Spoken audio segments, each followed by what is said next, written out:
Welcome everybody to another edition of the Pizza Palace. Of course, your host here, Robert Winstanley, with my best friend in the world. His name is Sean Murphy. Sean, how are you doing, Hollywood? Oh, dude, I'm doing so good, man. So today, a lot of trades happened today. They did. The thing that's funny is when this releases on Friday, this is all going to be old news. This is old as shit, but it is like pressing issue right now. We might have to release this issue or this early, and then like if more shit happens, we might have to do a second pod or something like that. But we might have to do this one, like release this early or something. Yeah, dude, there is a lot going on. The Sacramento Kings, they made a trade only the Kings can make. Oh my God, dude. We'll get into that, man. I am at a loss for words of what the Sacramento Kings just did. And I don't think they realize what they just did. No, they don't. They really don't. They really don't realize. They don't understand what they just did. It's my favorite. And we're going to break down what they did. So I think the first thing that I want to jump into, because I think it was the news that I found the most interesting, because it's the one that I had loosely the most investment in, because none of these trades have affected any, of the teams that I enjoy at this point yet. The Bulls have still not done anything. The Pistons will likely not do much. The Heat, I haven't really heard rumors for them basically ever, and the Lakers I'm only invested in to shit on you, but we're gonna get to that too. But my man Damian Lillard is literally on an island all by himself. Sean, tell me what that trade was, huh? Yeah, absolutely. So Damian Lillard and CJ McCollum was one of the longest running backcourts that we had in the league, second to only Klay Thompson and Steph Curry. Mm-hmm. However, that changed today because CJ McCollum was traded to the New Orleans Pelicans in exchange for Josh Hart, Thomas Satoransky, former Bull. Yep. That's Satoransky. Nikhil Alexander Walker, Didi Luzada. And New Orleans is going to be sending a protected first-round pick and 2 second-round picks as well. So it looks like it's a lottery protected pick because it's looks like it's protected from number 5 to number 14. Okay. So if it doesn't convey this year, then it would turn into a pick that they would get in the future. Gotcha. So my initial reaction to this trade when I saw it was that they're blowing it up. They've realized that they have been fucking up for entirely too long, and it's time to just give up and it's time to move on. Yeah. The problem is they seem to be attempting to clutch on to the last remaining hope of this franchise, and they're seemingly trying to gear up to get ready to pull a Chicago Bulls and like make a bunch of trades to try to build around their only talent.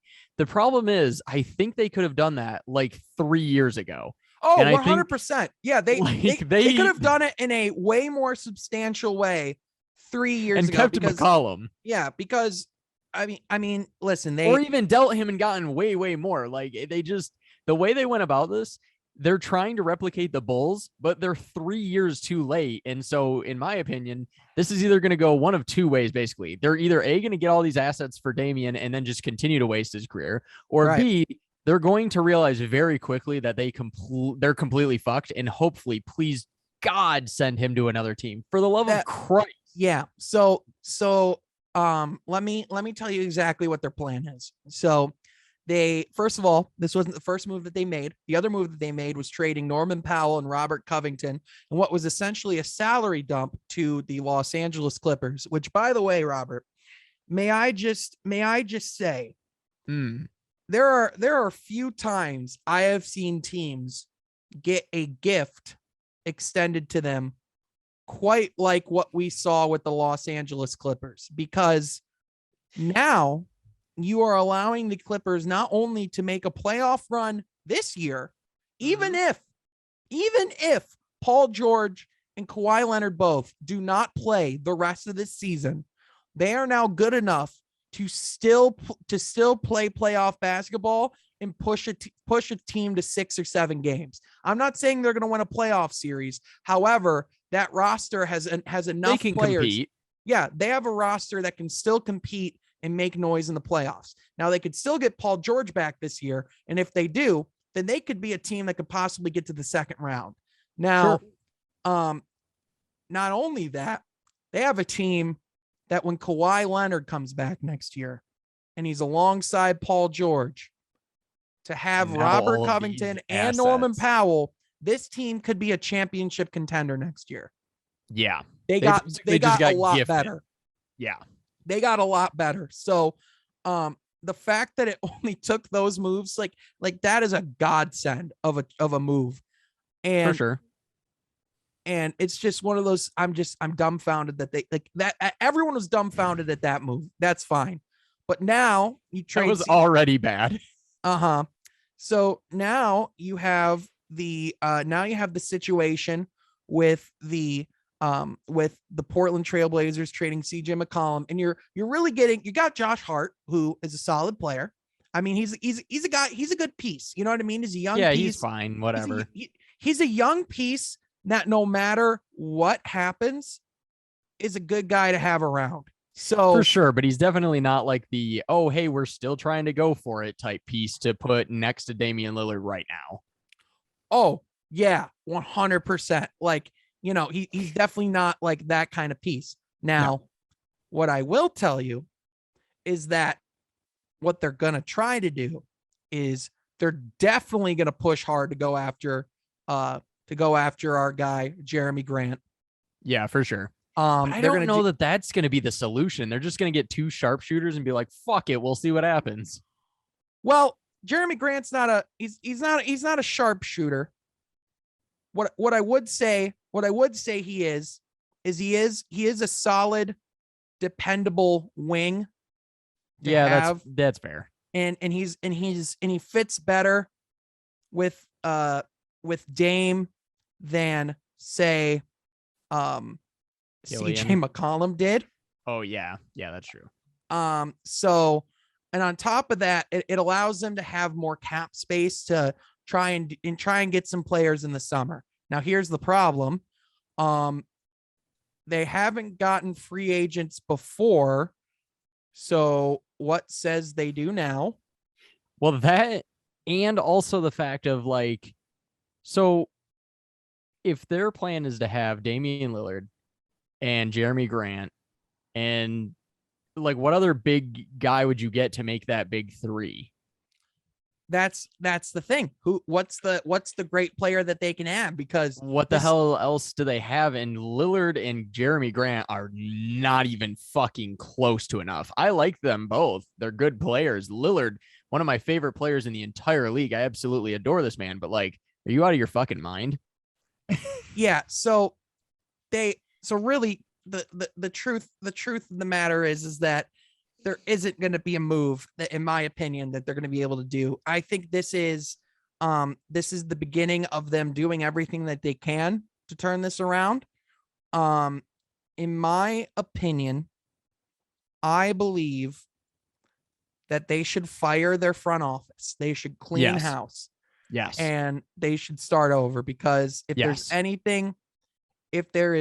anything that we have seen, it is that this front office is not good enough to get the job done, because they have not put together the necessary pieces to make this team viable or to maximize on having a guy like Damian Lillard. You haven't. They have quite literally just rested on their laurels for the better part of, I mean, at least 5 years.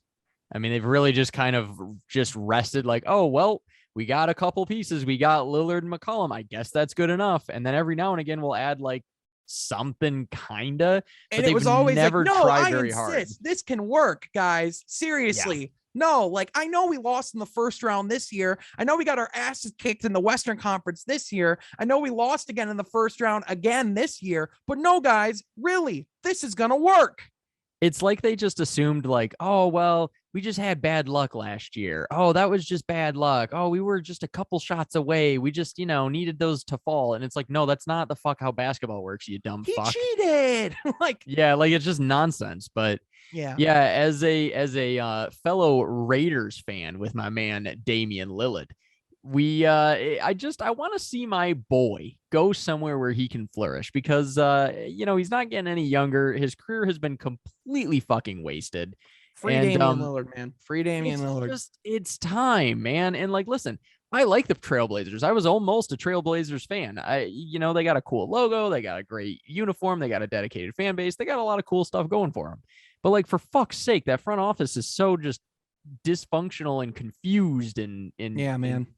So I think I have a couple of questions that popped up for me as soon as I saw this, which are if Damian Lillard is to be dealt this week, let's say, which I think that's just not going to happen, but let's just pretend for a second. All right. Just for the sake of the argument. If he was to be dealt, if you want. Yeah. Let's go ahead and pretend for a second. What teams had a realistic possibility of getting Damian Lillard this week?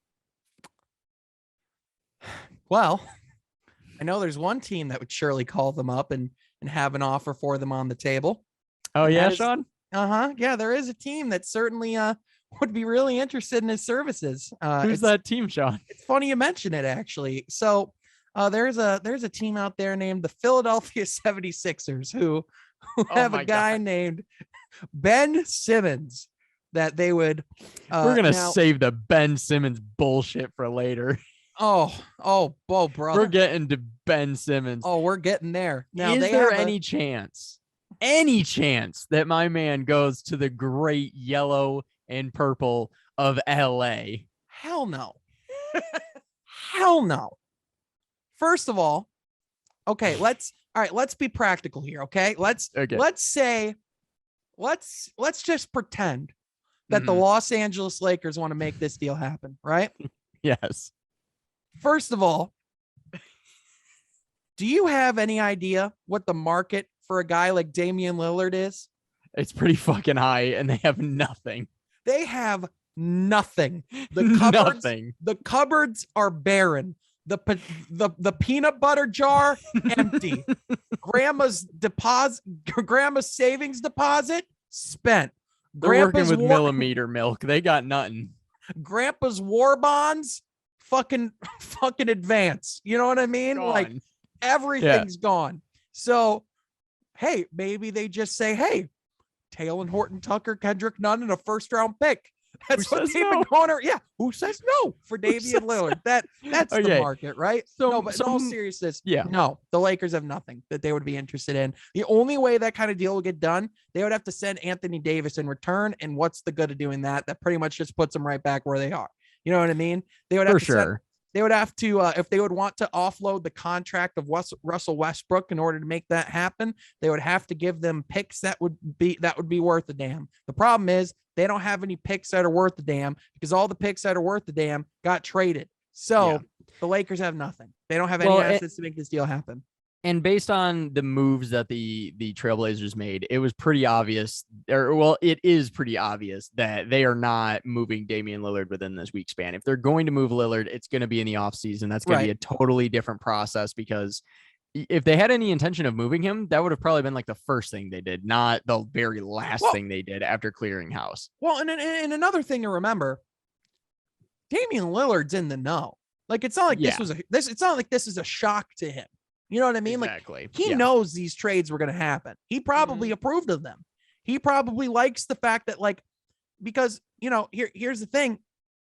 The truth of the matter is we don't know what's going to happen. The only team that knows what their big picture plan right now is the Portland Trailblazers. Now, I will tell you this.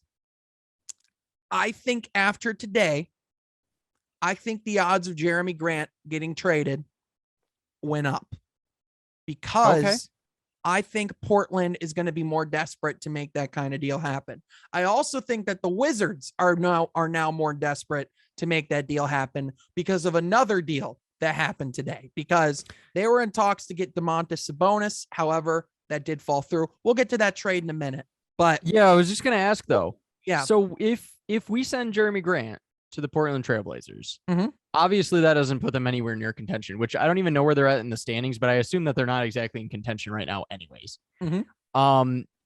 So this offseason, what fucking move are they going to make, or what could be available to them to where that becomes a worthwhile trade? Because what is the point of getting Jeremy Grant when you don't really have anything else to look forward to? And I feel like a rebuild would take so long that by the time that you can use Jeremy Grant, you're a little bit fucked. Right. Well, there is a free agent market this summer. There are guys that are going to be out there. They can make a run at a guy like a Miles Bridges, who's probably going to be one of the top free agents out there. However, he is a restricted free agent, so the odds of him not getting matched by the Charlotte Hornets are really low. You can look at. I'm not saying that this is possible. I'm just saying in their head, this is what they could say.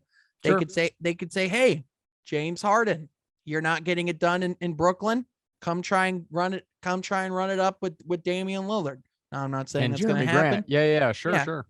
So they, really for them, it's a move to just acquire. What they're doing is they're acquiring assets. They're kind of peeling back, and this is much less of a commitment to a long-term rebuild, and this is much more of a on the fly restructuring and tooling of their franchise, because I think I think they're still in a position where they want to run it back with Damian Lillard next year.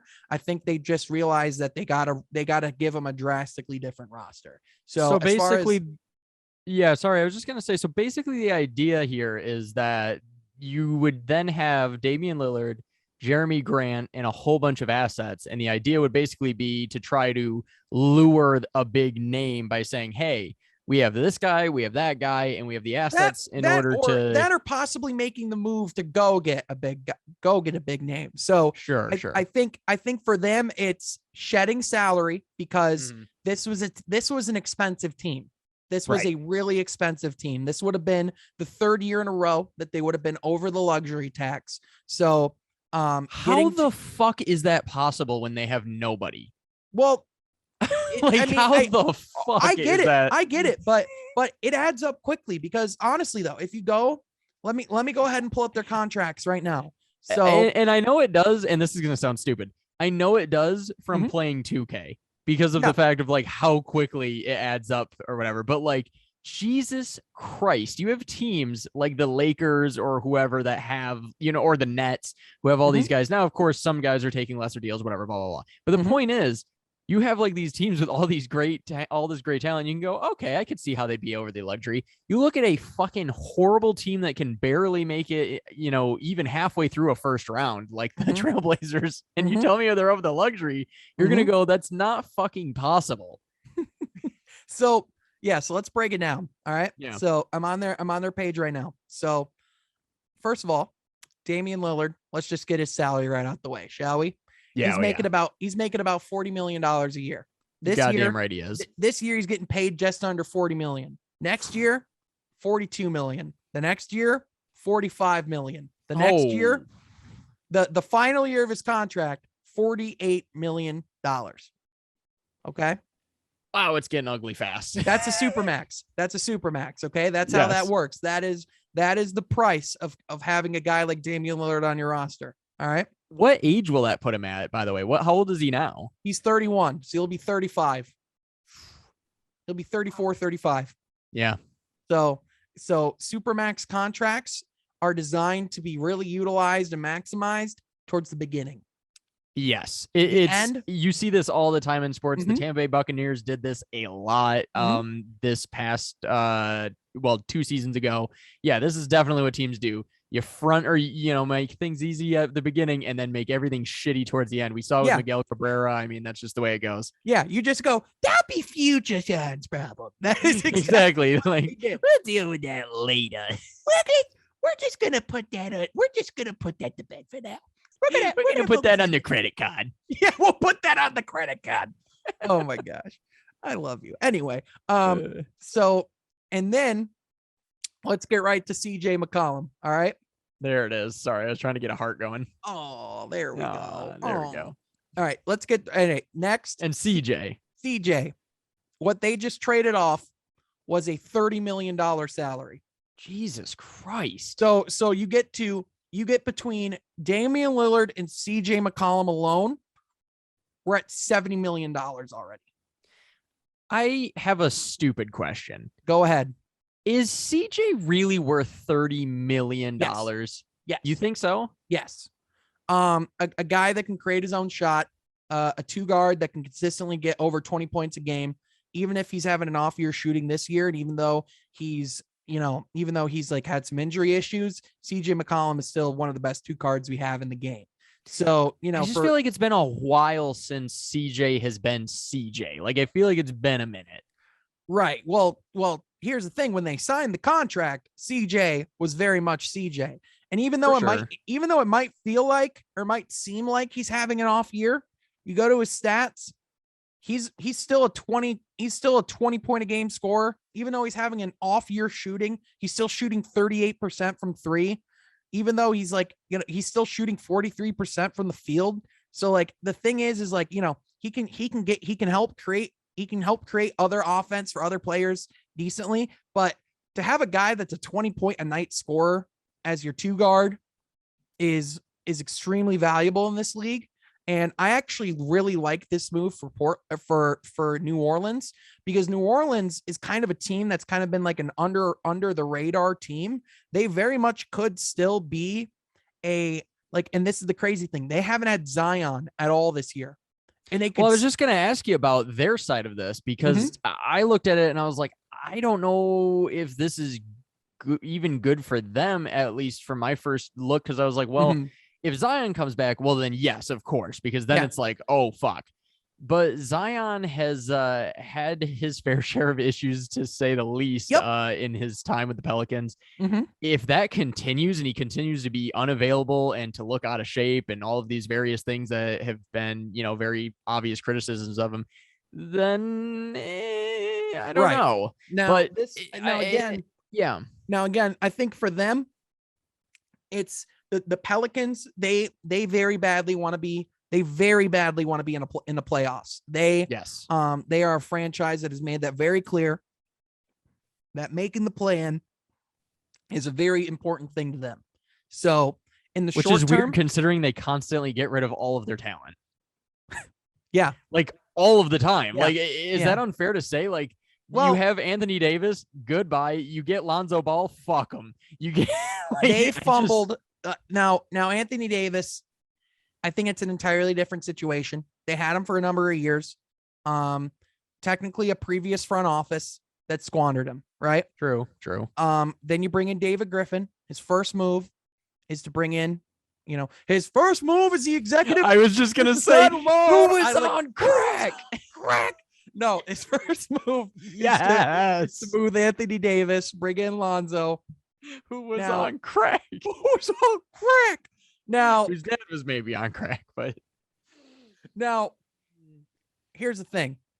From there on out, you can blame David Griffin. He's not done a good enough job putting this team together. He fumbled a core of Drew Holiday, which we have now seen was a difference-making piece for the Milwaukee Bucks winning a championship. Correct. Pretty much David Griffin, he did make one of the most dangerous scores in the NBA. The problem is it wasn't his own. You let Lonzo Ball go and do a sign and trade, who has proven to be one of the best point guards in this league. Yep. Now, holy shit, he really did have one of the best cores. He had a core of Drew Holiday, Lonzo Ball, Zion Williamson, and Brandon Ingram, and he fumbled it. And now he has CJ, Ingram, and maybe Zion, but fuck knows. Well, here's the thing. They did trade for Nikola Vucevic this year, which or not Nikola Vucevic, Jonas Valanciunas. I'm sorry. They both have long, complicated European-y names that are difficult to pronounce. And as the man who couldn't pronounce it the first time I heard it and had never heard of him, I am very aware of Nikola Vucevic's very weird name. So Jonas Valanciunas has had a career year, has played his best basketball in New Orleans. He's only 29. So they brought him back from the trade with Memphis when they sent Steven Adams over. He's added the 3-ball to his game and has actually been pretty good. It's kind of like his career feels like a lot like the development of Brook Lopez's career, where like late on his career, he adds that part of his game and it feels like his entire game has changed because of it. Lopez. I love him. So it's one of those things where this move is really good for them, because now, even though you did fumble that core, which indisputable, they fumbled it, they biffed it, right?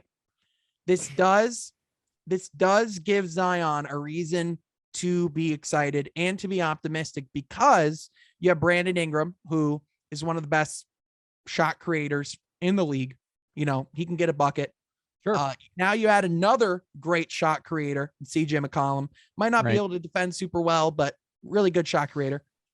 You slot Zion back in, and assuming Zion is Zion, this is a solid team. This is a foundation to build on going forward. Now, what do they do from here? I'm not entirely sure. This is an interesting core that they're developing here. I'm going to be honest. I did not see the CJ McCollum trade there coming. I thought we were going to be talking about CJ McCollum being a New York Knick. So this throws me off guard. However, I like the move for them. It makes a lot of sense. I do too. I mean, now that you explain it, I like it. I think what continues to make me hesitant, though, let's say Zion is not Zion ever again. Let's just say injuries or whatever the fuck his deal is, whatever. What do they do then? Because they still clearly have a lot of talent on this team, and they're trying very hard. How do you move on from Zion and continue to build from here? Is it trying to get a decent pick in the draft, or, is there talent you look elsewhere? I mean, where do you go from here, essentially?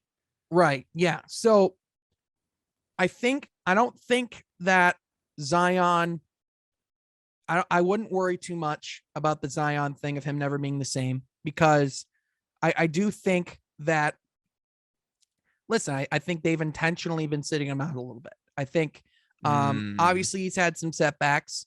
Obviously there's been some issues, but I think they've just been really trying to take their time and really just trying to get him right.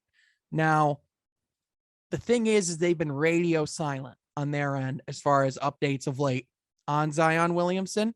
So it's hard to tell what the prognosis is and what things that have come where of it. He's at. Yeah. However, is there any chance we can deal him to New York for Julius Randle?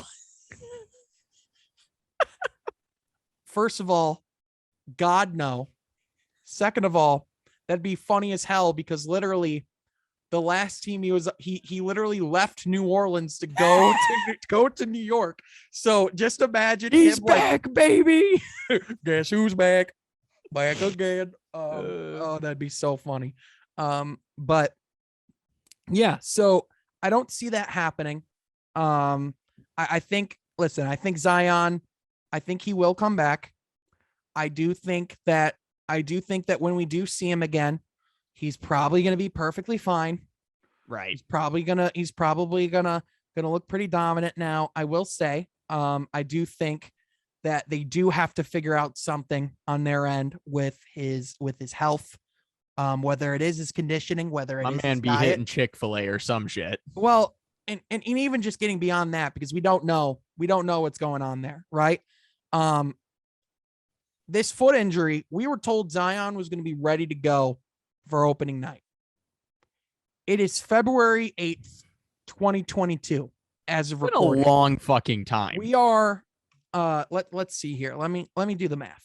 The New Orleans Pelicans have played 53 games. So we're a little past opening night. Just a little. Just a skosh. A little. Just a skosh. Yeah. However, they still find themselves in a position where they can make a play-in run. So, like, you can't rule out Zion coming back this year. But again, that's kind of true. That's just the thing, is that's just the question, is when is Zion going to come back? When is he going to be ready? And is it unfair to compare him in some ways to early in his career, Charles Barkley, when he was with the 76ers and he was fat and just decided, fuck this for a while. And then eventually went to the Suns and actually had a great career. I think it's a fair comparison. I do think that Zion's relationship with the organization is a little weird. It's hard to tell. It's hard to tell where they're at because, you know what it kind of feels like? It feels like what would have happened if Eli Manning actually went and played for the Chargers because it kind of feels reminiscent to that situation where Eli Manning made it very clear that he did not want to be a Charger. You know what I mean? Well, very that's kind of why and then the other way around, Zion made it very clear that he wanted to be a New York Knick. And when he New York did not want to be a fucking Pelican. When New York did not get the number 1 pick, his reaction, he was like smiling. He was like, "Oh my gosh!" Like it was like "Oh no!" Oh, I saw that shit. So that's why I bring up Charles Barkley, because he just reminds me in a lot of ways of that situation where it just was like neither side really like things. Did we get a Woj bomb? What's going on? Oh, we didn't get a Woj bomb. Okay. This is just a currently the Celtics and Nets are playing on TNT. And as of recording, the score, Celtics 28, the Nets 2. No. Holy shit. I didn't know Ben Simmons was already on the Nets. I didn't know. Well,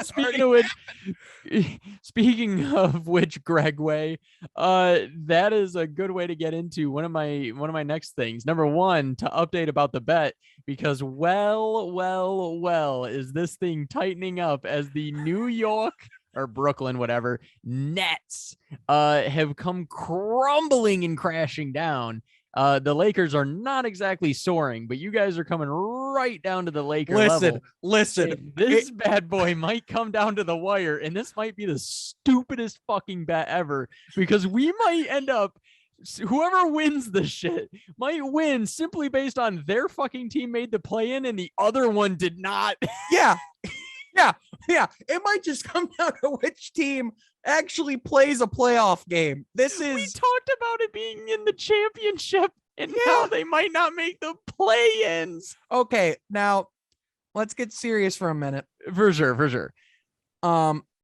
James Did Harden they become a better team with Ben Simmons? Because I feel like that is actually what I'm praying for the bet, because I think if the Nets get Ben Simmons, then you're fucked on the bet. I feel like that is a horrible team. It's a good question, because reports suggest that the deal that the Nets would be interested in would be Seth Curry and Ben Simmons. Now, here's why I'm not completely sold that it wouldn't work with Ben Simmons in Brooklyn.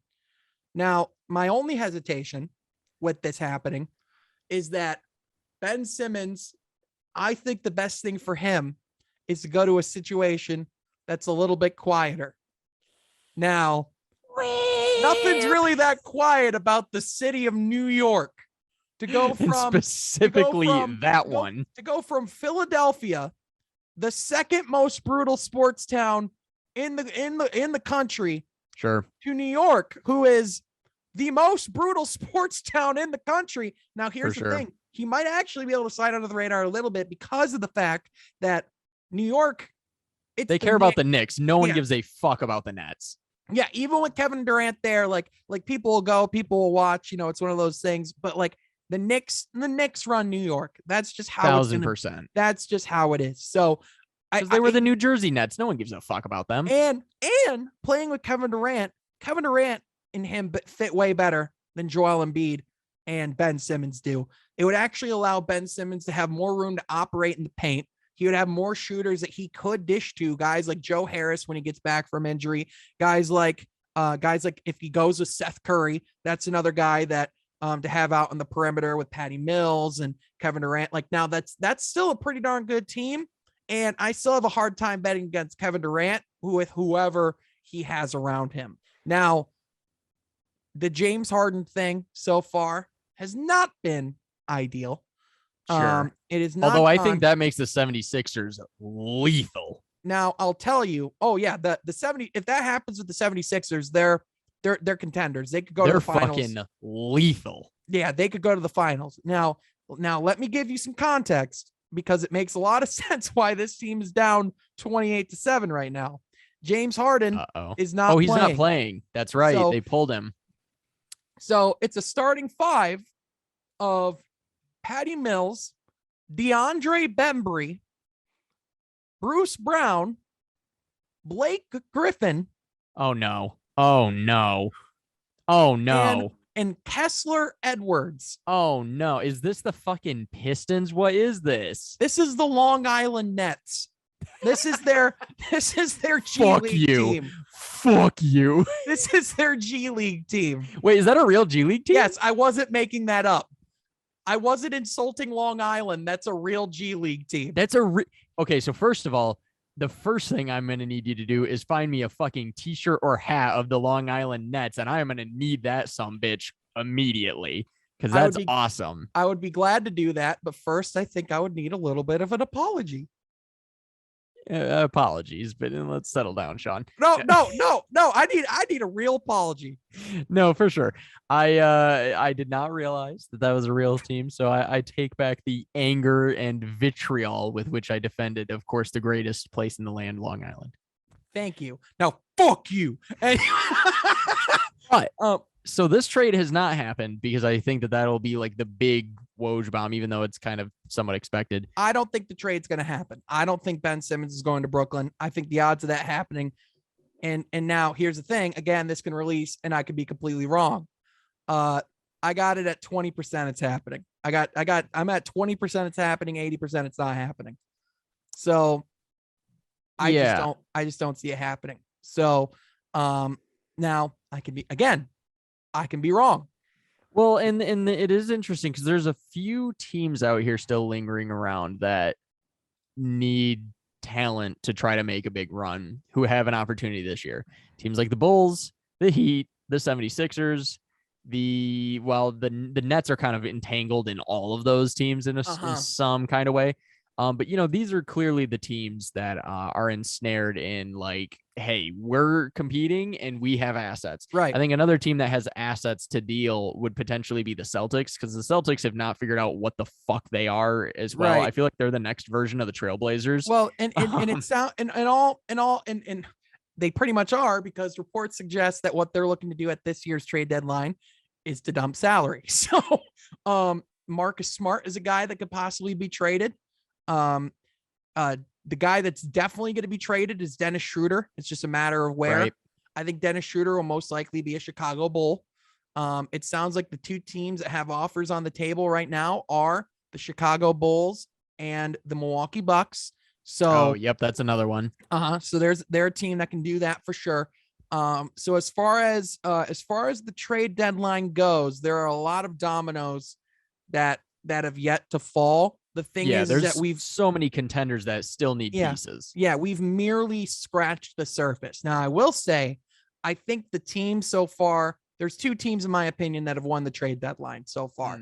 And those are the Indiana Pacers and it's the Cleveland Cavaliers. Because Cleveland was able to get Karis LeVert, who is a really good guard, a guy that they're going to be able to have locked up for multiple years, and to have alongside Darius Garland, and to have a core of Darius Garland, Karis LeVert, Lauri Markkanen, which, by the way, the fact that he is a part of their core now, sometimes that just shows like the importance of fit. Because here's the thing in Chicago. I blame Jim Boylan. Well, because here's the thing in Chicago, he was expected to be like the number one guy. He was like, He was the basis of what you were building, right?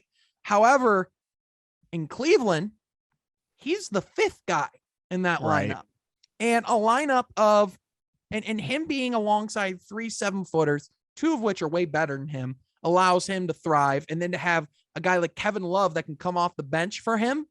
I mean, that's a pretty good situation for Lauri Markkanen. So, no one ever said that Lauri Markkanen couldn't play. It's just sometimes it comes down to the fit you have. But now to have a It roster, really pisses me off how good the Cleveland Cavaliers are. It's so fucking annoying.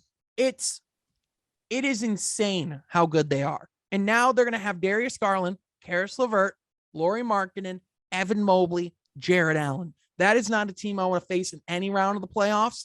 And I think that we could possibly see Cleveland make a run to the Eastern Conference Finals if they get hot enough. That is the thing. This is what pisses me off more than anything in the world, right? Is that I follow a lot of shit teams. Now, again, really I'm not do. going to say, I'm not saying they're making it to the Eastern Conference Finals. Oh, for sure. But the fact that they have the chance, though, the fact that that's a real possibility and with just how good they've looked. I follow a lot of shit teams. And now I am a relatively new Pistons fan, whatever, blah, blah, blah. The point is, though, it's very fucking annoying to follow shit teams that can never fucking seem to do this. And then I see teams like Cleveland, who are clearly fucking garbage, just suddenly snap their fingers and just poof magic out of their ass. Well, now here's the thing. It didn't happen overnight. I would push back on that. First of all, the one thing that I think is propelling this to happen is how drastically good Darius Garland got after this offseason, because Darius Garland is for real. He's a star. He has been the number one guy in this Cleveland team. Right. It's his shooting, its ability to cut to the rim, his ability to finish with contact, just everything that he can do is elite. And on top of that, to bring in a guy like Karis LeVert, that backcourt's no joke. That is a backcourt to build around. And you know what's the thing that we haven't even touched on in this? They still have Colin Sexton on the roster. Yeah. Which I feel like it was a done deal that he was going to be gone in a lot of fans' minds. So here's the thing. They got Karis LeVert without giving up Colin Sexton. So they can go and they can move Colin Sexton. They can do whatever the hell they want with Colin Sexton now. Now, I believe he's going to be a restricted free agent this summer. So I think the odds are that Karis LeVert isn't going to be going anywhere until, Colin Sexton isn't going to be going anywhere until the summer, because he did have a torn meniscus and he's missing the rest of the season. So the odds are is that he's probably going to be held on to until the summer, and then they could probably make a trade for him at that point. However, the fact that that's something that they still have in their back pocket, and they didn't even have to give him up in order to get Karis LeVert, like, that's just another piece that they have in their pocket. That's another thing that they have. And this is the first time Cleveland's figured it out without LeBron James on their roster. So, for maybe a team, the first time they've ever figured it out ever. Yeah, exactly. So the fact that they were able to do that, even with a lot of the hurdles that they had, such as, having Kevin Love still on the roster, props to them, Colin Sexton will be a restricted free agent this summer. So there it is. So yeah. Sorry, I was trying to find when we did our preseason predictions, which I think we should do our next episode after all of this crazy shit has passed and stuff like that. We should do our mid-season review of our preseason predictions to now of where we thought teams would be. Of course, in my bracket, I had the Cleveland Cavaliers squarely in the dog shit. I think I also had them in dog shit category. I think you definitely did. I'm trying to find yours. I found there it is. Hold on. So this one's yours. This is the NBA. Yes, you had them squarely in dog shit. In fact, the team squarely in dog shit for you. You had, of course, the Detroit Pistons, which has unfortunately been very true. The Houston Rockets, the Cleveland Cavaliers, the Sacramento Kings, the Spurs, and then 4 teams that I don't actually really know what they are at this point, because remember, we had to use magnets that were hockey teams, and I don't remember what the fuck they were.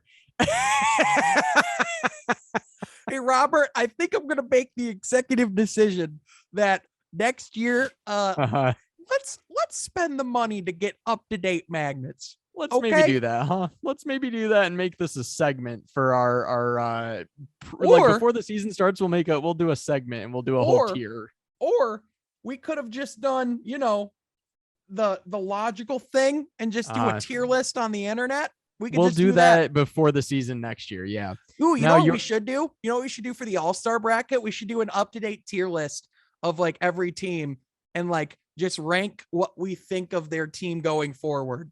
Sure. Yeah. Like after the trade deadline, we could just do a tier of like where everyone's at. Grade where everyone's at. Yeah. Uh-huh. Well, I was just gonna say, so your NBA champions are my favorites here because you see, Sean, I would just like to point out that you had the Suns. Makes sense. You had the Milwaukee Bucks. Okay, all right. You had the New Jersey Nets. Okay, the Brooklyn Nets. I still stand by that. I still think that they very much can be there at the end.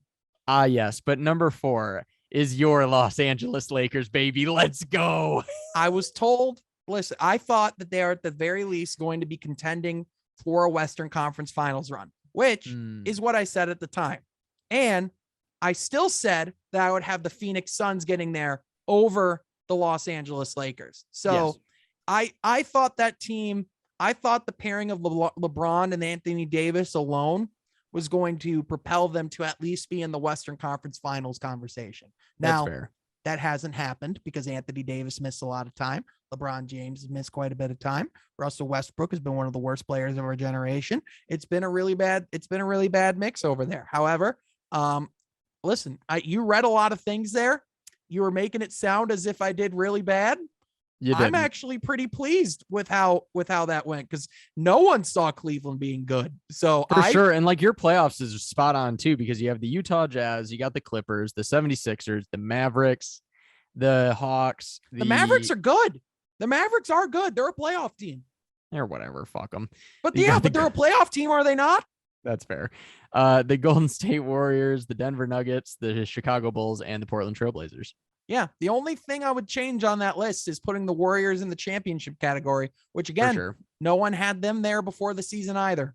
We'll see what mine says. I don't remember, but I feel like I've been ringing the bell that they were going to be champions for a while now, but that's fine. You had the Lakers. I definitely had the Lakers. In OK, you had the Knicks, the Pacers, the Pittsburgh Penguins, the Buffalo Sabres. I remember Celtics. We had a system for it at the time too. And the thing that's hilarious is we were so confident in that system. We were like, yep, that makes sense. The Houston Oilers, that's the Hornets. Like, yep, makes sense to me. I can't tell who half of them are. God, we should have at least made an index. You know what I mean? Yeah, we really fucked up because then when we go, we might have to just process of elimination it sometime off pod. But so here's mine. Yes. My dog shit was the Cavaliers, the Pacers, the Kings, the Houston Rockets, who the fuck is this? I don't know. I think I had the 76ers down there. So anyways, there was that. In OK, I had the Detroit Pistons, the Spurs, the Hartford Whalers made it in there. Of course. Good for Hartford. The playoffs, I had the Chicago Bulls, the Utah Jazz, the Boston Celtics, the Hawks, the Trailblazers, the Mavs, the Knicks, the Clippers, the Calgary Flames, the Denver Nuggets, and the Utah Jazz. And then as the champions, I had the Nets, the Bucks, the Suns, the Lakers, and the Golden State Warriors. Yeah, boy. Yeah, there you go. I'd say overall, we did pretty decent. Yeah, we did. I think the NBA is easier to predict than any other sports, though. Like, for sure. Generally, there's always that one team that comes out and surprises you. I'd say there's been 2 teams for me that have really been surprising, which have been, obviously, I would say the Cavs. Yeah. And then the West, it's the Grizzlies. I mean, they're 37-18. They're better than the Jazz. They're better than the Mavericks. They're better than the Nuggets. They're better than the Lakers and the Clippers. They're better than Portland. They're better than a lot of teams that we were expecting to be up there. And right now, the top 3 in the Western Conference are D-Book and the Suns, Steph Curry and the Warriors, and Ja Morant and the Memphis Grizzlies. For the life of me, I wish I could figure out which magnet was the Grizzlies. But anyways, moving on. we did do an NHL one, but we'll get to that later if we have time at the end. Because we have the most important trade so far, the most fun one, because they have been critically panned by their own fan base to a point that, I mean, this, to say that the fan base is down bad is putting it lightly.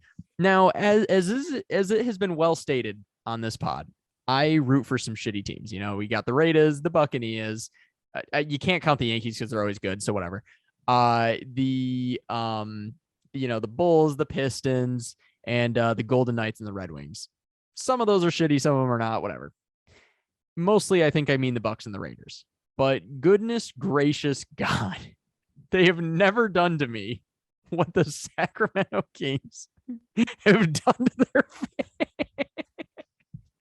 So, like, this is like unfucking believable. Like, I've complained for a long time about the Buccaneers and the Raiders, but holy fuck, this is something. So allow me.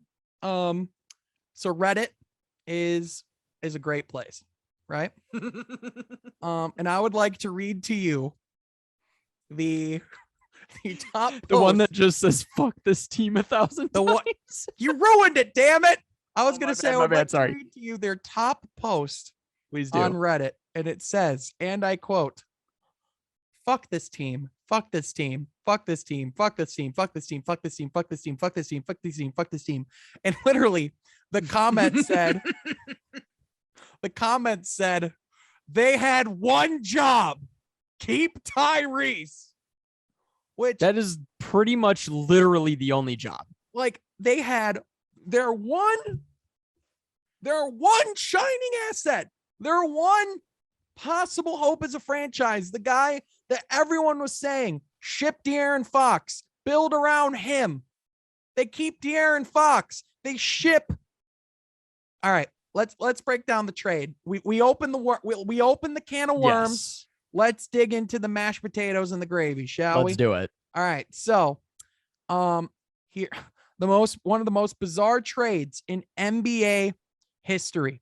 By the way, I opened the ESPN article on this trade, and it says, the very first sentence, they just get right into it, and it says, why did the Sacramento Kings just trade away their best player, their best young player?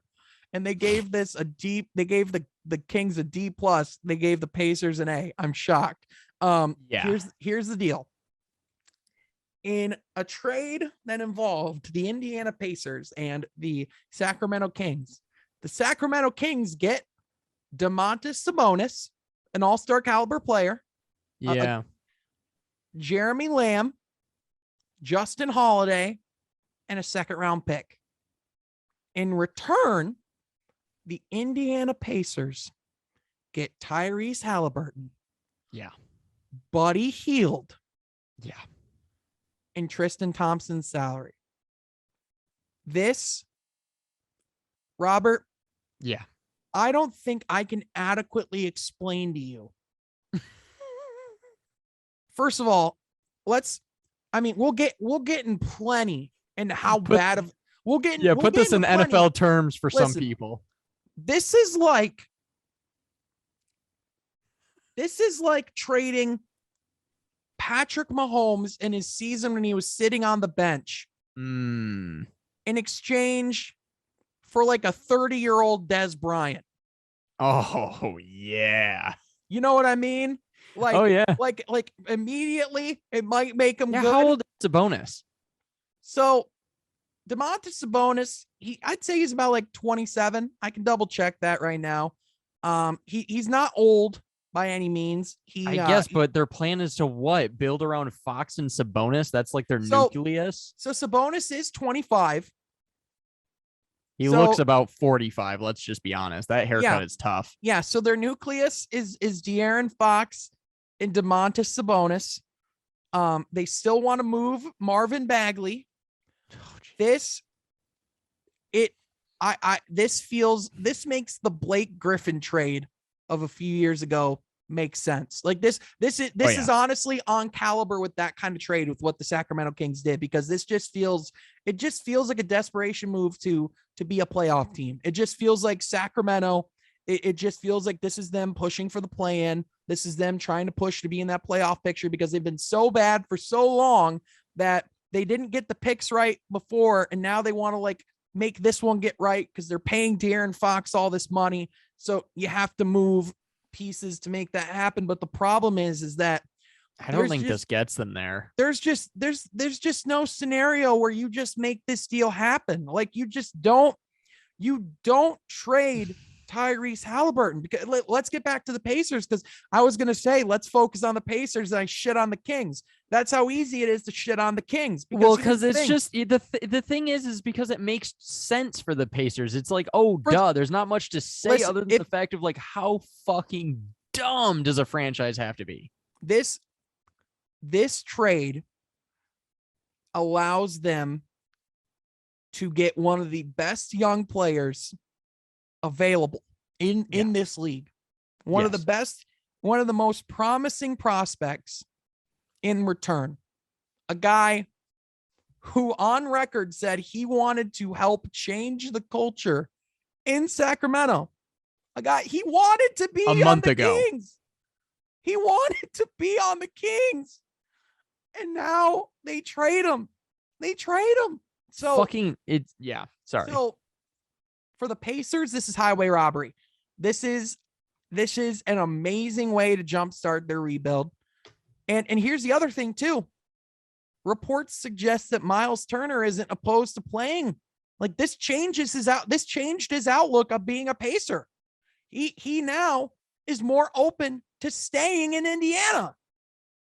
So this is a slam dunk for the Indiana Pacers. So congratulations to the Pacers organization, fans alike. You just got one of the best young guards available in this league.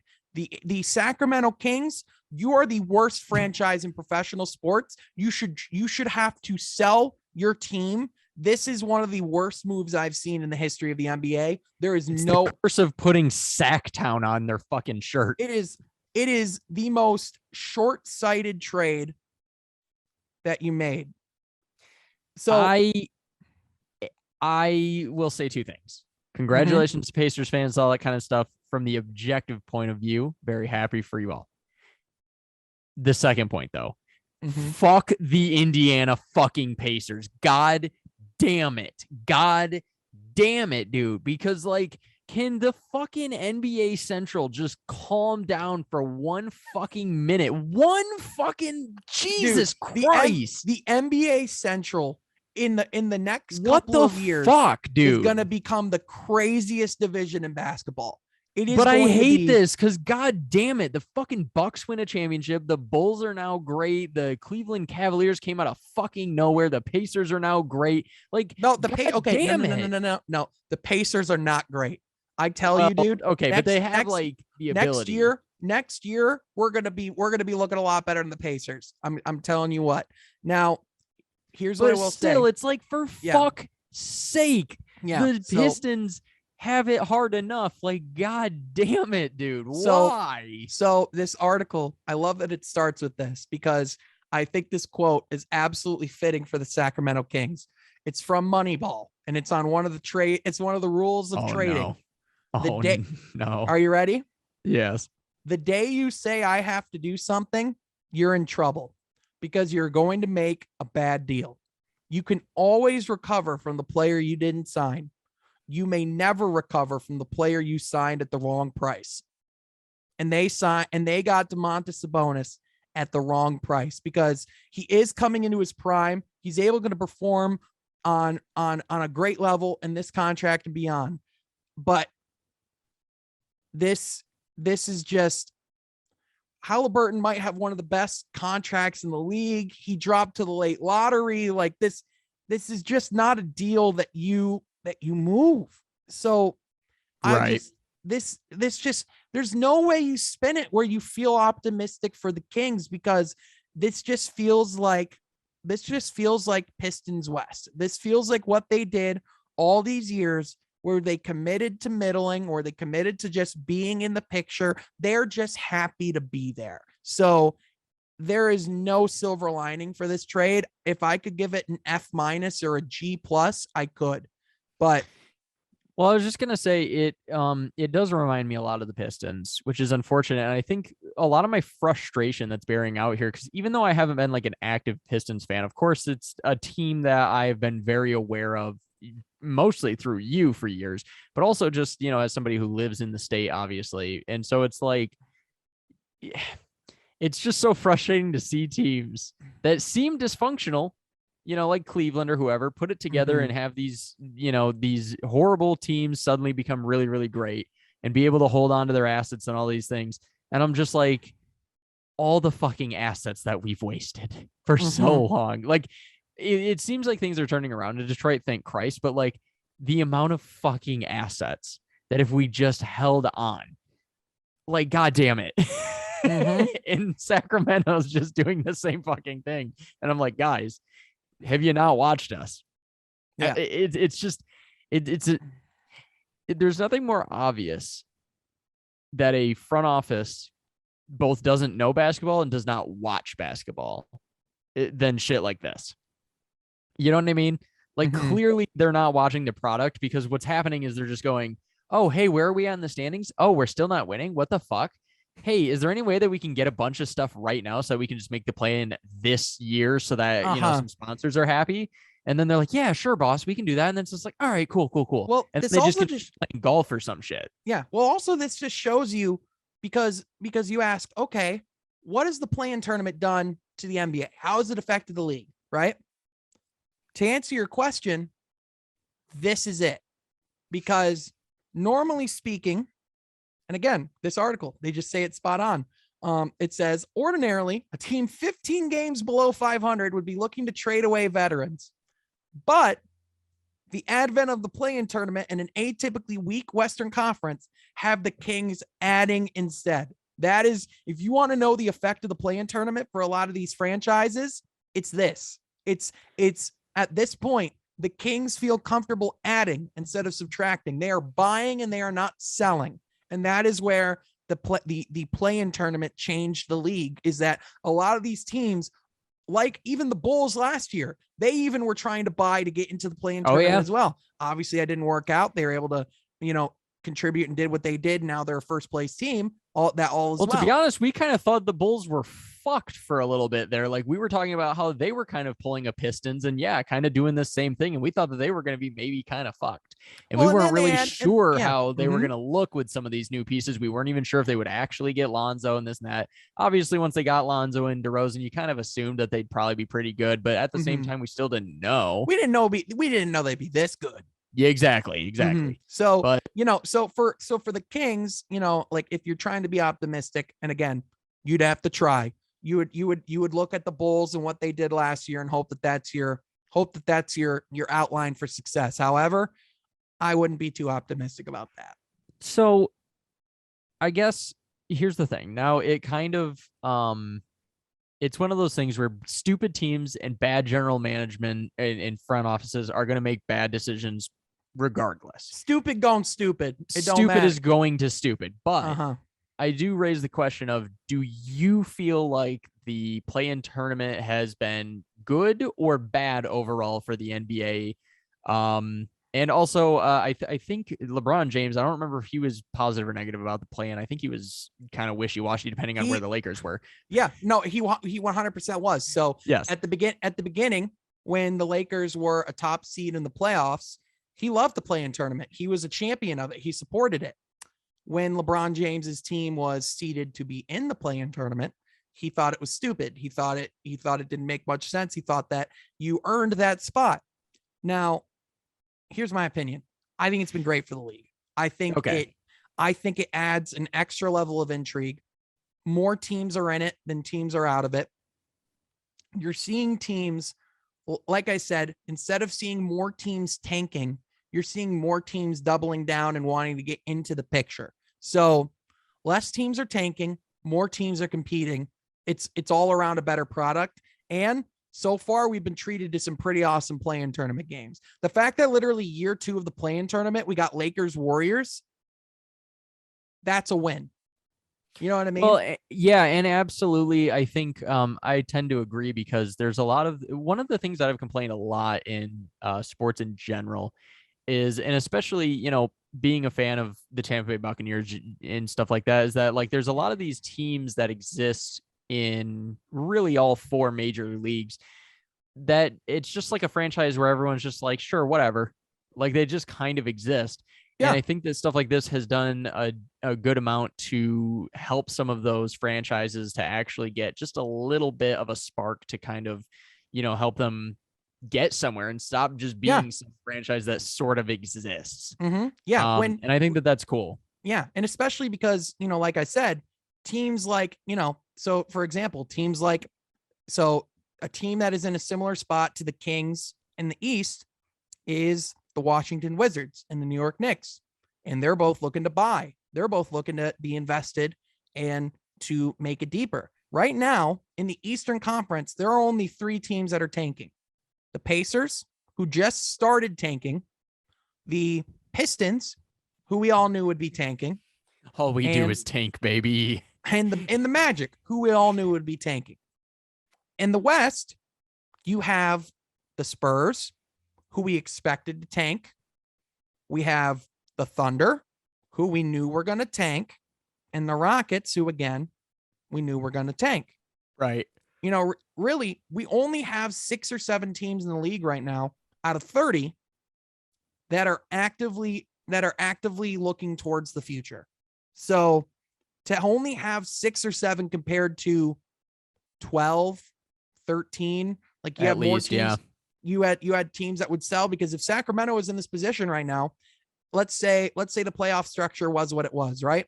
Right now, the Kings would be 5.5 games back out of the playoff picture. They'd be looking to sell. However, with the play-in tournament, they're 2 games back. That's a radically different outlook on your season, because at that point, all you have to do is get to the play-in, and then from there, you can play your way into getting into the playoffs. And here's the other thing too. Again, talking about how good this is for the league.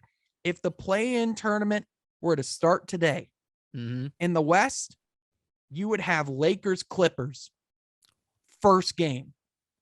And then you would also have Timberwolves Pelicans, Zion versus Karl Anthony Towns. That's probably the weakest game of them all. But if you were to go to the East, you'd get Nets Hawks game 1. And then you get Celtics Hornets, Jason Tatum versus LaMelo Ball. You telling me that people aren't going to tune in and watch those guys fight for playoff spots? Oh, for sure. I mean, you know what I mean? Yeah, no, that's awesome. And I feel like a similar thing, the NHL as of late has been pretty good at some franchises other than the Arizona Coyotes, basically turning themselves around. Like, it has been cool to see more mediocre or traditionally mediocre teams kind of coming out and being fairly decent. The NFL this year, Jesus, that was the most parity we've probably ever seen. And it's one of the biggest problems that I have with baseball is that like 3 teams seem to make the playoffs. Like it seems like almost nobody makes the playoffs. Yeah, and this is a roster in this is a league in the NBA where a few years ago, before the play-in tournament, when tanking was a thing, we had teams like Philly trust the process. It was always, okay, this is all fun. This is all fun and games, but it's going to be Cleveland and Golden State in the finals again. Now we have, count it, we have the Heat, the Bucks, the Bulls in the East, and the Nets. Those are 4 legitimate contenders. Yeah. And then you go to the West, you have the Suns, you have the Warriors, you have the Grizzlies, you have, the Jazz, they've been kind of fucked. It's weird how far they've fallen. Yeah, you have 2 or 3 legitimate contenders in the West. That's 6 or 7 different teams in the league that all have a legitimate chance to get a championship. Yeah, whereas like the MLB, and like I'm a huge baseball fan, but it's just like there's teams that for a fact that they're going to try for like a season if they have a decent amount of talent or whatever. But the second that they have to pay that talent or whatever, like, nah, they're getting the fuck out of town. Like, it's just not going to happen. Like, they're only going to try for so long, and then they're just going to be like, never mind. Yeah. Like Cleveland, Seattle, the Rockies. Who else? The Athletics to some level. I would say the Rangers, but they actually just bought. But there's like these teams that traditionally it's just sort of like, well, they kind of exist. So no, it's been really cool actually. I do agree. Like seeing teams like Memphis and Charlotte actually matter because like, and who knows, maybe those teams as these superstars continue to get better and age and things like that and progress and whatever.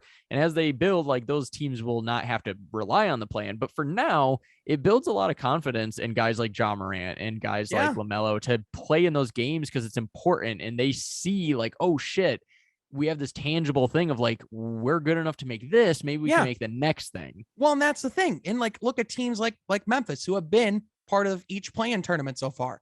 They were able to play crucial basketball. The first year they got knocked out of the play-in tournament due to like a super close thriller against Portland in the bubble. And then the next year they go on to beat the Warriors to make it to the playoffs, give Utah a rough first round series. And now they make the next step and they're a top 3 team and they're 37-18.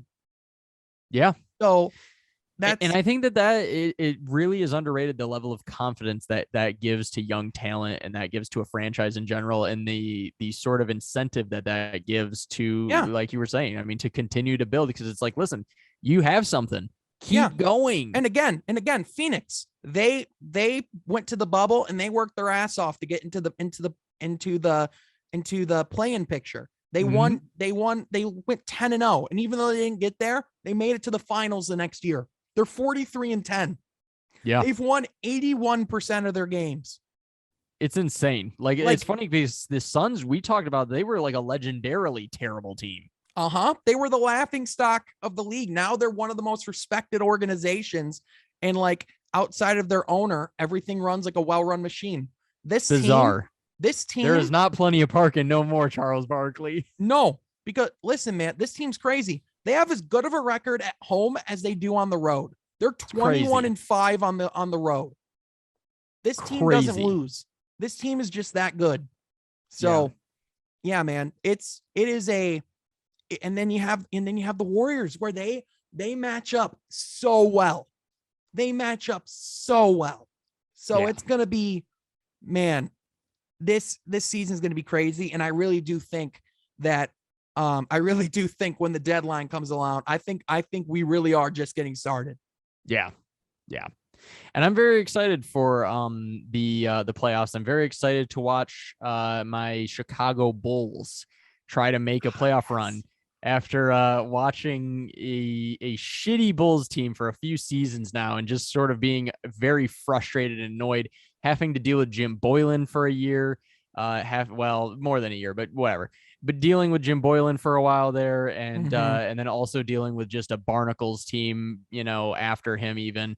So it's kind of cool to see that everything has worked out as well as it has. So I'm very, very excited to watch that and specifically watch some of those games with you, of course. Yeah, of course.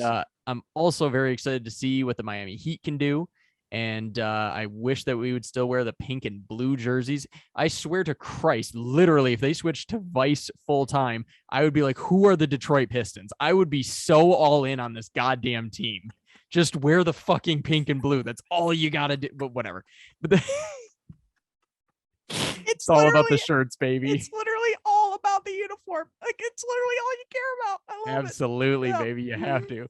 But no, I think that we covered a lot of really important ground with the trades and all that kind of stuff. After a couple football heavy weeks, we had a pretty basketball heavy episode today, man.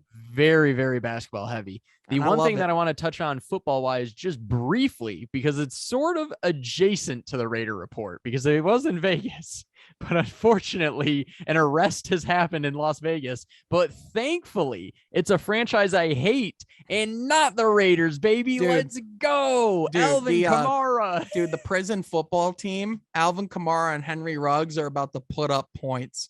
They're gonna, it's gonna be crazy. Now, yeah, Alvin Kamara, kind of a piece of shit human being, turns out. Yeah, these details that have come out are a bit sketchy. It's hard to tell what his involvement was and how much of a piece of shit he was in this. He was there. He was there. No, I get that, but here's the thing: the details that I saw are that he may have come in after it was already basically being started. Like the guys were already like going crazy on this guy, and he threw like a couple of punches or kicks or something like that because he thought, oh shit, this guy's like fucking with my crew. Let me, defend them. He was probably already drunk by this point, so he's like not thinking. He just sees, oh hey, my boys were attacked. I better jump in because if your boy is being attacked, you're gonna fucking defend him. That's just what you're gonna do. Now, 100%. Of course, to the level that man was fucked up is where things get a little like, well, what's going on here? Yeah. But it's hard to say because obviously we weren't there, and it's hard to tell like what the fuck was going on and what his level of involvement was in these kinds of things. But I mean, it certainly doesn't look great. And yet again, it's just like for the zillionth time, when you're someone like Alvin Kamara, you have everything, man. You're playing for a great organization. Yeah, you're getting so much, but you're about to be in the Pro Bowl literally the next day. And it's like, why do you gotta go to the club and get fucked up and do stupid shit? I don't get it. And listen, I get it that that's just what a lot of people like to do. I know that that's just like a fun, social whatever. Maybe it's because I'm a fucking hermit and I don't like to do this kind of bullshit or whatever. I like drinks, but there's literally nothing that sounds fun about going to a club. I mean, zero. I do not get it. Listen, man, again, it just comes down to the fact that you hand a lot of young guys, millions of dollars. A guy like Alvin Kamara, who plays in a highly competitive, highly physical sport where you're trained to be a physical being and a specimen and go out there and kill human beings essentially on a given Sunday. These teams, they only care about you from August to February. Yep. Whatever you do the rest of the year, they could give two shits. Yes. At the end of the day, as long as he has shoulder pads on and he's ready to go by Sunday, that's all people care about. So, yeah, obviously it's unfortunate. These guys just don't get the resources they need. Yeah. Yeah. And the mentorship or the, the whatever, and these kinds of things. It's just, like you said, seriously, it's just, I mean, especially he should know better a little bit at this point because he's a veteran and he's been around, and he's been around some guys like Drew Brees and whatever, but still. Well, here's the thing. Everybody should know better. Everybody for sure. But like Henry Ruggs, I guess, and I'm not at all trying to dismiss what he did, but this guy, he's not even, I think he was like what, 20 or 21, something like that. He was, I mean, unbelievably young. And, it's your first year in the league. You're literally a child. I mean, I think of myself at 21. I mean, my brother literally just turned 21 last week. Like, I just think of like him getting all of this money and fame and being in Vegas and blah, blah, blah. I mean, you're going to be a fucking idiot. I mean, you're just going to be kind of, but Alvin Kamara is just like, homie, you've been around. Like, I mean, come on, dude. Like, you know what I mean? It's just, I don't know. It's very unfortunate, but I felt like I'd be remiss to just leave out that important sports news. It just like the fact that the highlight for the NFL in the Pro Bowl weekend was that they played dodgeball. Like says a lot that like the Pro Bowl weekend. Scrap the Pro Bowl. I fucking hate the Pro Bowl. What a joke. Listen, man, the Pro Bowl should be, because first of all, I can't imagine it brings in that much money for the league. Now, I could be wrong. I mean, there's a reason why they do it. The Pro Bowl should just be a thing that teams are selected to. Maybe just do the skill thing. Maybe just go all in on the skill competition, double down on it, keep creating these things, because the catch competition was cool too. That was cool. You know what I mean? Like there's elements of things that they're doing that are getting better. That stuff, fine. Just don't make them play an all-star game in football, because in basketball, you can go half speed. Hockey, you can somewhat go half speed. Football is not a game that you can play at half speed. And if you do, literally, there were former NFL veterans that tweeted, I've seen walkthroughs more tense than this. Oh, yeah, dude. Like, it's just, it's embarrassing. At that point, you might, honestly, they would quite literally be better off doing literal flag football, like literal flag football. Literally, because yes, at least at take that off point, the pads. Just you can at least still run full whatever. speed. You can at least run full speed and still play flag football. Yes. Like I would still watch a pass rusher trying to get past the guy in the offensive line if he's trying to play flag football. You know what I mean? Literally, like unironically, flag football would be an entertaining product in comparison to the fucking nonsense that we're watching at this point. And again, do it in a way, give them incentive, give them a reason to care, and you don't. So it's just, for the NFL, it was a bad week for them last week, right? And I think they got the product that they deserved on the field this past weekend. Now, the Super Bowl is coming up this week. Yes, it is. Go Bengals. Yeah, you're rooting for the Bengals. Who do you got winning unbiased? Unbiased. I know it is tough. I feel like it's I think it's razor close. Like I think it's razor thin, like the margin here, because I think that as it should be the Rams, right? Like it should be. It's the Rams Super Bowl to lose. Right. But I feel like the Bengals have that like 2001 Patriots magic to where I feel like they're going to win because something about Joe Burrow just feels like Tom Brady. I feel like I am seeing Tom Brady like that first season.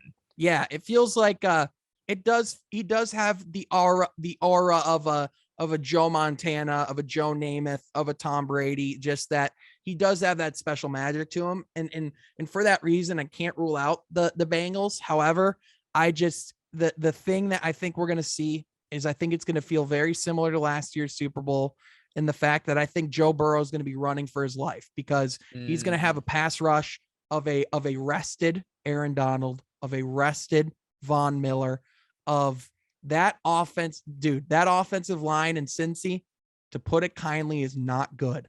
And and Aaron Donald is one of, if not the greatest defensive tackle to ever play the game of football, just from an intangibles, from a strength, from everything that he can do. So the only way that the Bengals win this game to me is if Joe Burrow has time to get the ball out of his hands. Now, Jamar Chase can create separation. Absolutely. However, guys who can create separation need time to get separation. And the problem is that I just don't know if he's going to have that time. So Matt Stafford I think he's, I think experience is on his side, and the fact that he is a seasoned veteran at this point. He's been able to, he's really only had one interception this entire playoff run. Statistically, he's had a better playoff run than Joe Burrow. And so with the weapons that they have, with no travel required, with them being in their home stadium, practicing in their home facility, this is just everything on paper says this should be the Rams Super Bowl to lose, which is why it feels like the Bengals have a shot, because it's like, this is the Super Bowl for you to lose. However, I'm going with the Rams. I think they win comfortably at home. I think it's still a good game. However, I just don't see Joe Burrow having time to really put a whole lot of offense together. I think he'll have some big plays. I'm not saying he won't. However, he's going to get sacked 6 or 7 times. At least. Yeah, I think that is truly the big thing is that offensive line is tissue paper. Like, the offensive line for the Buccaneers was rough, and they got torn apart. So I can only imagine what a dog shit offensive line looks like.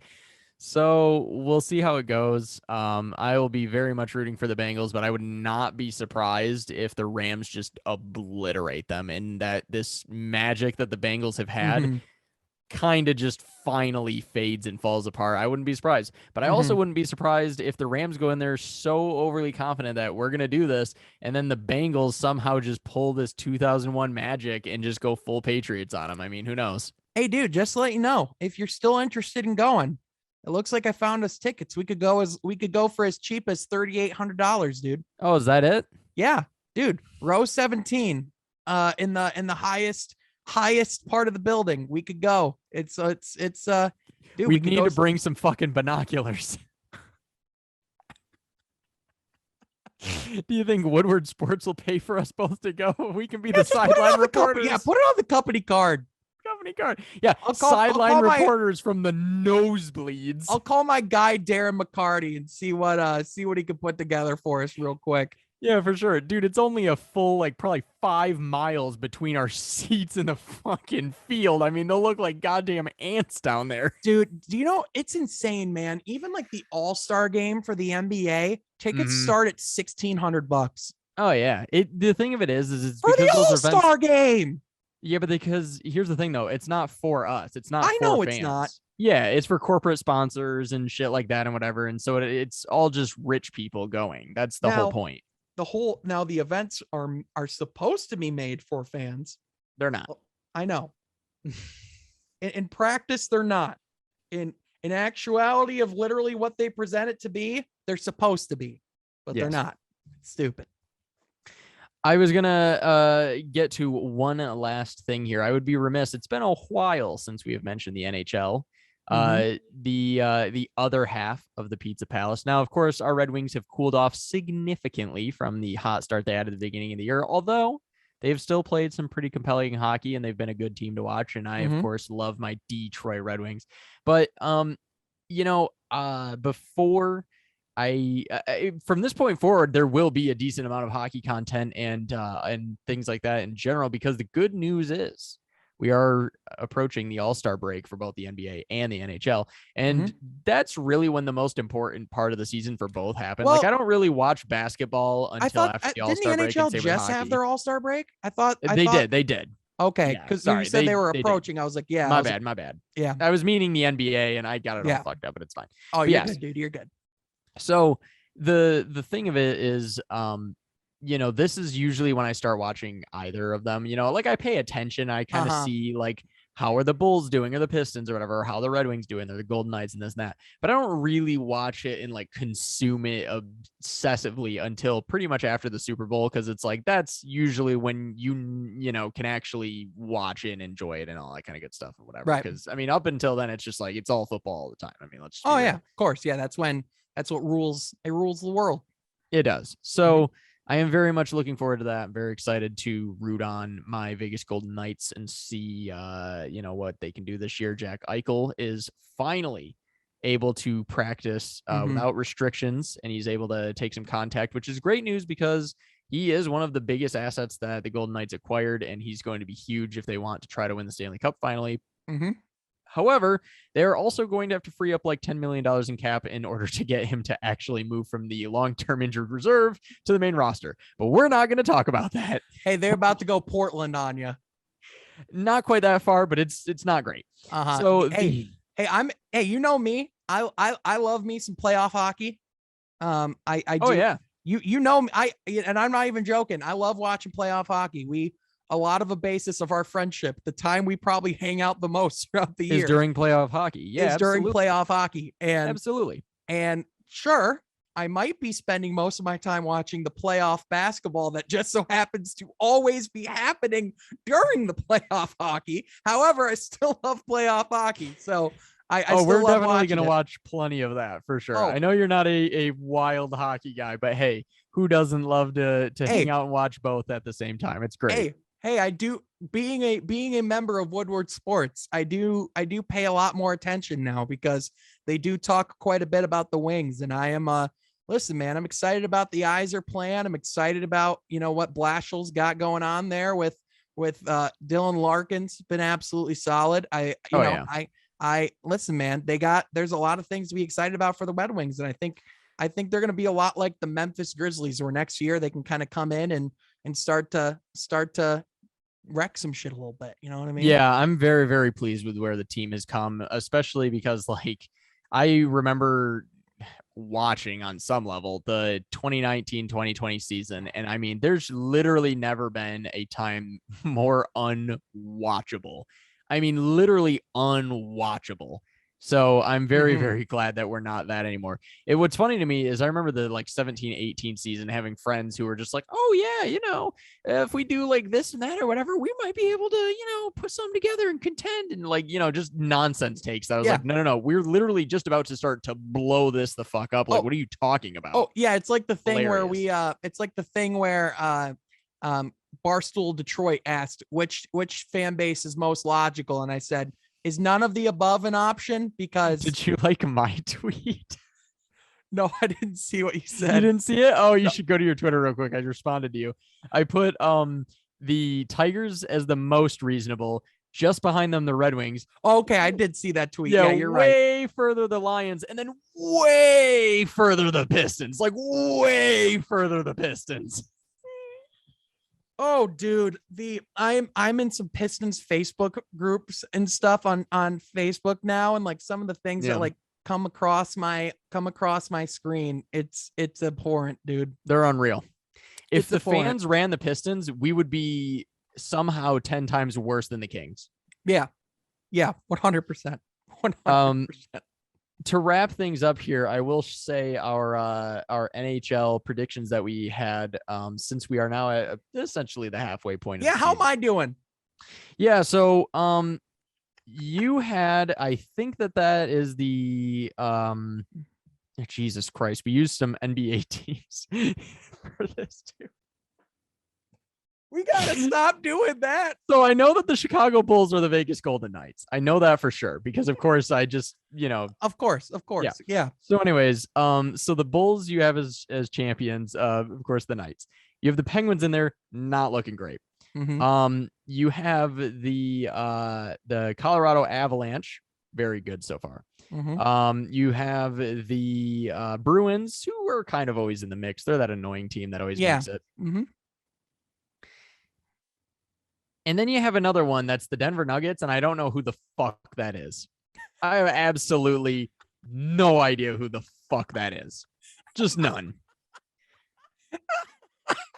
Hey, never count out Jokic in hockey, okay? Never. So there's that. Now, I would say pretty much based on your picks, I'm going to ignore that one because I don't know who the fuck we made that one. Yeah, that's fine. But they're mostly doing pretty good. I mean, Vegas has definitely not been Vegas all this year, but I feel like they're a team that does really well in the playoffs anyway. So we'll see how that goes. They're Same a with the team that at the Bruins, end of the kinda. day can still be there. Yeah. The Avalanche, by all accounts, should be the team to beat this season in a lot of ways. And the Penguins are just kind of oh shit. Yeah, the Avalanche 32-8. Oh my god. Yeah, they're fucking scary, dude. Yeah, it's a and the real Hurricanes team. And even the Lightning and the Panthers and the Toronto. Panthers, fucking unbelievable. Yeah, I mean it's crazy. So your playoff teams, you have the St. Louis Blues. Okay, you had the Montreal Canadiens. Now you didn't know that they were going to lose their best defensive player and their captain and their goalie. So 8-29. They made the Stanley Cup and then they went 8-29. Hey, who knows? They could turn it around. They could make some change. No, I'm kidding. No, they're fucked. Anyway, it's going. Insane the fall from grace. I mean, I get it. They lost players, but Christ. You have the Toronto Maple Leafs. Makes sense, Oh, by the way, I see why you don't talk about the Coyotes anymore. Besides all of their off the ice fucking drama, I mean, I could literally, there's a documentary to be made about, you want to talk about the worst run sports franchise? It's not the Kings. The Kings look like the New York Yankees compared to them. I'm not kidding. It is fucked how bad that. Anyways, the Oilers makes a lot of sense. The Rangers, very nice. The Jets, whatever. The Flyers, the Islanders. Yeesh. I wish the Islanders were a playoff team. I do not know what happened. This team is ass, and it is what it is. Which team? The Islanders. Oh yeah, I love them to death. Absolutely love them to death. But fucking A. The Carolina Hurricanes. Very nice. Very nice. And the Golden State Warriors. Go Hey, Warriors are a playoff team. I was right. I mean, hey, in OK, we had the Cleveland Cavaliers. Nice. We had the LA Kings, which is very true. And the Blackhawks. not as true. The Devils is kind of true. Well, I mean, the Canucks. Yeah, I guess these are okay teams. Now, dog shit. You had the Red Wings, which is rude. I would say that I'd say we're okay. We're definitely not dog shit, but we're okay. You had the Sabres, which I'd say maybe more okay. Same with Calgary. I think that they're probably somewhere in okay. And then the rest of them, I don't know. Oh, you had the Coyotes down here because we had them as the Phoenix Suns, so that makes sense. Mm-hmm. As far as how I'm doing very quickly, I also had the Denver Nuggets. So whoever the fuck they were, we had them as champions. Oh, that's the Lightning. I don't know how, but that's the Lightning somehow. Anyways, so Tampa. All right. Boston, the Avalanche, Vegas, and then I did not have the Penguins. The only difference I had is I had Toronto. In the playoffs, I had the Jets, the Rangers, the Penguins, the Oilers, the Golden State Warriors, the Islanders, and some others. Minnesota. In okay, I had the Flyers, the Red Wings, the Blackhawks, the Kings, stuff like that, whatever. So what the thing I love is though, is at the time it made a lot of sense to us. Those magnets that we have no clue what they mean now. At the time, it was solid. We had a plan. It's unreal. In dog shit, I did have the Montreal Canadiens. Hey, there you go. Hey, I knew. The Devils, okay. And the Phoenix Coyotes or whatever they're called now and all that other bullshit. So yeah, I mean, for the most part, we did halfway decent. So yeah, I think we did kind of okay. Yeah, hey, we'll definitely do a tier list from now on so that we can have the actual teams and we can save this a little better. Well, not only that, but also we have to also understand at the time we weren't making content. We just did this for shits and gigs. That's true. We were just doing this for the meme for each other. So I think what we should do is before the start of any given season, we should do a tier list. I think that would be cool. We're gonna have some cool things coming down the pipe, dude. Now that this is gonna be our first full calendar year of having the Pizza Palace being a thing, dude, there's gonna be some cool shit that we're gonna be able to do, and I'm excited about it. Now, the thing that I will defend to the ends of the earth is, of course, my beloved NASCAR, and I do want to do a tier list for them next week before the Daytona 500. Now, of course, you don't know who anyone is, which will make it even better. So we'll see how that goes. But no, this past weekend, the Clash happened. It was actually a really, really good product. I was very surprised. It was great. Other than a man that I hate like no other, Joey Logano won. So that fucking blows.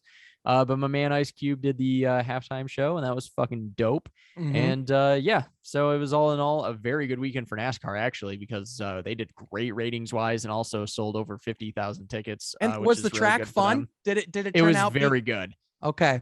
It was surprisingly, for a quarter mile, it was surprisingly great. There was a lot of contact. The new cars looked great, sounded great. I mean, in general, this was an unbelievable and much needed success for NASCAR. They absolutely could have not done better. It was great, and the product was great. It really was. So, well, hey, there you go. That's good. Congratulations to huge congratulations to NASCAR, because Christ did they need a W. Hey, good. Hey, good for them. I never said I hated Okay, yes, I have. But yes, you have. I was like, okay, that's a blatant lie. But no, hey, good for them. Good for them. I'm happy for them. But anyways, I think that wraps up yet another wonderful episode of the Pizza Palace.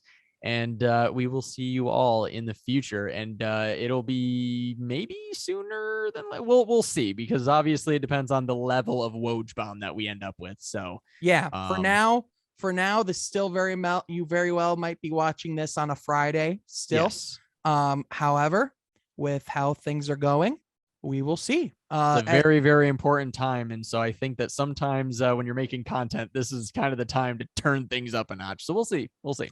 Oh, 100%. There's already quite a bit of content planned this week. So be on the lookout. Hell yeah. All right. See you guys. Ow! I am your commander.